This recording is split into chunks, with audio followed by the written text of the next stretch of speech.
नमस्कार, आप देख रहे हैं मरुधर बुलेटिन में आपके साथ हूं उमर शेखावत। पाकिस्तान ने इस साल सबसे ज़्यादा सीज फायर सुरक्षा बलों ने 2020 में मारे 221 आतंकी। अगस्त 2019 में जम्मू और कश्मीर को विशेष दर्जा दी जाने वाली धारा 370 को निरस्त कर दिया गया है। तब से दिसंबर 2020 के 17 महीने के सीज फायर उल्लंघन की जितनी घटनाएं हुई वो पिछले 2 साल में कुल ऐसी घटनाओं का 80% है।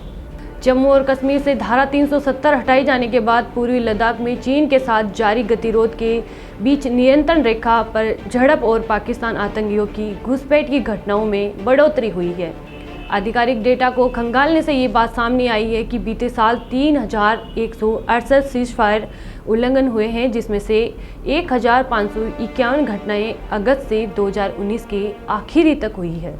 जहां तक मौजूदा साल 2020 का सवाल है तो इसमें सीज फायर उल्लंघन 4700 तक पहुंच गए हैं। ये बीते 17 साल में सबसे ऊंचा आंकड़ा है।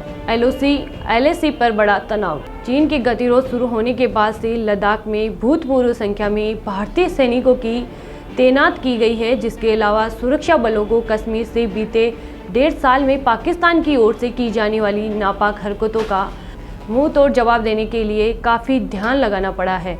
इसमें कश्मीर से घुसपैठ की कोशिश करने वाले आतंकियों के खिलाफ मुहिम भी शामिल है। बीते साल अगस्त से हर महीने 3000 से अधिक सीज फायर उल्लंघन हुए।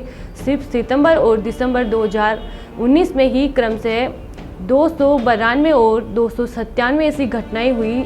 इसकी तुलना 2018 से की जाए तो कुल 1629 सीज फायर उल्लंघन हुए।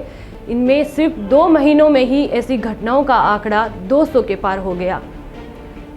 जाड़े में महीने में भारी बर्फबारी की वजह से सीज फायर उल्लंघन की घटनाओं में कमी देखी जाती है, लेकिन 2019 में 2020 के जाड़े में भी ऐसी घटनाओं के आंकड़े ऊंचे बने रहे।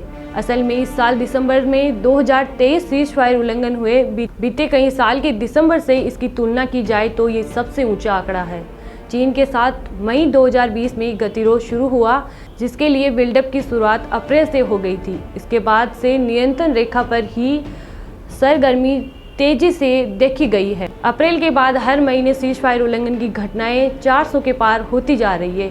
पाकिस्तान चीन के लगातार गठजोड़ को लेकर air chief marshal RKS Bhadauria ने मंगलवार को एक बेनीमार में कहा, चीन पॉलिसी में पाकिस्तान पहले से कहीं अधिक मोहरा बन गया है। उन्होंने कहा, चीन पाकिस्तान इकोनॉमिक कॉरिडोर से जुड़े कर्ज के जाल का दबाव बढ़ने की वजह से पाकिस्तान की भविष्य में चीन पर सैन्य निर्भरता और बढ़ेगी। अधिकारियों के मुताबिक 2019 की शुरुआत के बाद से जब भारतीय सेना वायुसेना के पाकिस्तान की बालाकोट में स्थित आतंकी कैंप को फरवरी में उड़ाया था, तब से सरहद पर माहौल गर्म है। इससे पहले कश्मीर के पुलवामा में सुसाइड बॉम्ब पर हमले में केंद्रीय रिजर्व पुलिस बैंक के 40 जवान शहीद हुए थे। सुरक्षा प्रतिष्ठान से जुड़े एक अधिकारी ने कहा, पहले बालाकोट, फिर धारा 370 और अब लद्दाख में भारत चीन गतिरोध के बाद पाकिस्तान की ओर से अधिक आक्रामकता दिखाना एक आम पैटर्न दिखता है। इस साल 221 आतंकी ढेर। पिछले साल में हर साल कश्मीर में मारे गए आतंकियों का आंकड़ा 200 के ऊपर रहा है। सुरक्षा बलों ने कश्मीर घाटी की चीन और नियंत्रण रेखा दोनों पर ही आतंकियों के खिलाफ बड़े ऑपरेशन चलाए। इस साल 2021 आतंकी ढेर किए गए, जबकि पिछले साल से आंकड़ा 153 का ही था। 2018 में 2015 आतंकी मारे गए, वहीं 2017 में 213 और 2016 में 141 ढेर किए गए। स्थानीय आतंकियों की भर्ती। आतंकियों के बड़ी संख्या में मारे जाने के बावजूद आतंकियों की स्थानीय भर्ती में कमी नहीं आई। 2013 में स्थानीय नए आतंकी की संख्या सिर्फ 13 थी, तब से आतंकियों की भर्ती में काफ़ी बढ़ोतरी हुई है।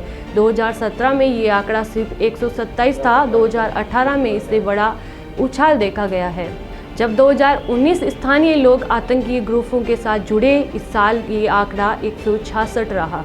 2020 के शुरुआती 4 महीनों में आतंकियों की भर्ती काफ़ी कम रही। सिर्फ 6 युवा अप्रैल तक आतंकी संगठनों में शामिल हुए, लेकिन इसके बाद से ये आंकड़ा तेजी से बढ़ा। कोविड-19 महामारी से जुड़े लॉकडाउन। इस खबर में इतना ही। तमाम बड़ी खबरों के लिए देखते रहिए मरुधर बुलेटिन। नमस्कार।